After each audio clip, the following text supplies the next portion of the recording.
উপস্থিত হয়েছেন আজকের এই মৌন মিছিল এবং সমাবেশের সংগ্রামী প্রধান অতিথি, যাকে পরিচয় করে দেওয়ার কোনো দরকার নাই, যিনি বাংলাদেশের আপামর জনগণ এবং অধিকার প্রতিষ্ঠার সংগ্রামে যিনি লড়াই করেছেন, যিনি ফ্যাসিবাদের নির্যাতন নিপীড়নে গুম হয়েছিলেন, যিনি আমাদের নেতৃত্ব দিয়েছেন আন্দোলন সংগ্রাম সফল করার কৌশল, যিনি আমাদেরকে শিখিয়েছিলেন, রাজপথে নামিয়েছেন, সেই সংগ্রামী নেতা, আমাদের সকলের শ্রদ্ধেয় নেতা, জাতীয় স্থায়ী কমিটির সম্মানিত সদস্য, বাংলাদেশ জাতীয়তাবাদী দল বিএনপি সংগ্রামী জননেতা, সাবেক সংসদ সদস্য, সাবেক মন্ত্রী জনাব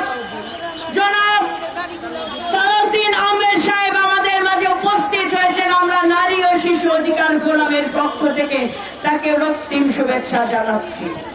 জাতীয় সংসদ নির্বাচনের দিনে জনগণের সম্মতি গ্রহণের জন্য যে প্রস্তাব করা হয়েছে সেটাকে আমরা স্বাগত জানিয়েছি, কারণ এটা ব্যয় সাশ্রয়ী, এটা সময় সাশ্রয়ী, এটা বিভিন্ন রকমের আয়োজনের সাশ্রয়ী এবং এটা সুবিধাজনক।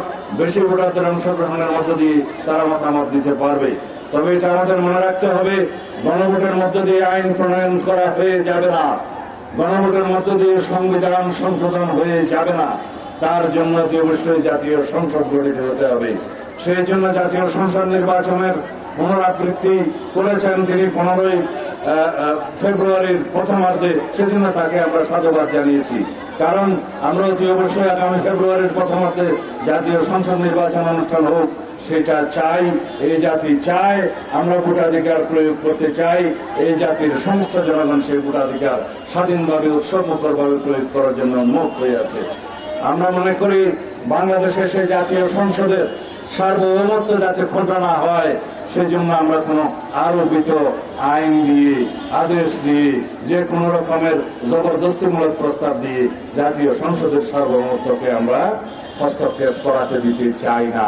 কারণ এটাই বাংলাদেশের একমাত্র সার্বভৌম হাউস, যে সার্বভৌম হাউসে জনগণের প্রতিনিধিত্ব করে, তাদের সার্বভৌম প্রতিনিধিত্ব করে তাদের জাতীয় সংসদ যারা নির্বাচিত হবে তাদের মধ্য দিয়ে। বাংলাদেশে একমাত্র হাউস, বাংলাদেশের জাতীয় সংসদের সার্বভৌম হাউস, যে হাউসের যে কোনো আলাপ আলোচনা কার্যক্রম আদালতে চ্যালেঞ্জ করা যায় না। সেই জাতীয় সংসদের সার্বভৌমত্বকে ডিকটেট করানোর মতো কোন প্রস্তাব, কোন আরোপিত বিষয় থাকতে পারে না, সেটা আমরা পুনরুচ্চারণ করছি। ধন্যবাদ আপনাদের সবাইকে। আমরা এখন এখান থেকে মৌন মিছিল শুরু করব, শহীদ মিনার পর্যন্ত যাব।